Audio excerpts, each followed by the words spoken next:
شاخەکانی باڵەکایەتی ساڵانێکە لە وەرزی بەفرباریندا دەبنە شوێنی پێشبڕکێی خلیسکێنەی سەر بەفر کە بۆ کورد وەرزشێکی نوێ و شاخەوانیش لە سەرتاسەری کوردستانی عێراق پەرەی پێدراوە. دوای چەندین ساڵ ماوەیەکی زۆرە لەسەر پەرەپێدان سەرپەرشتیکردن و پەروەردەکردنی شاخەوانی لەسەر ئاستی کوردستان و عێراق تێدەکۆچین.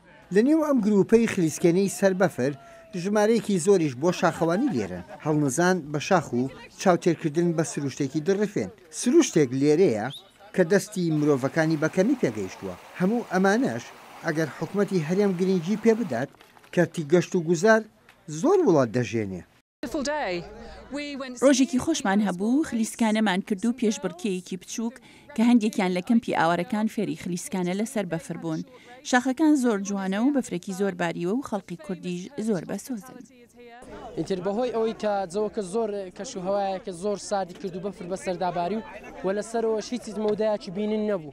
ینی ئەو پەڕی مەترێک مەترونی وەک 2 مەتر پێشە خۆمان دەدیت و نەمان دەدیت دیدیت زۆر زەحمەت بوو. ئەم هەنگاوەی گەشت و گوزار لە هەرێم ڕێگایەکی ترە بۆ ناساندنی هەرێمی کوردستان بە دنیای دەرەوە.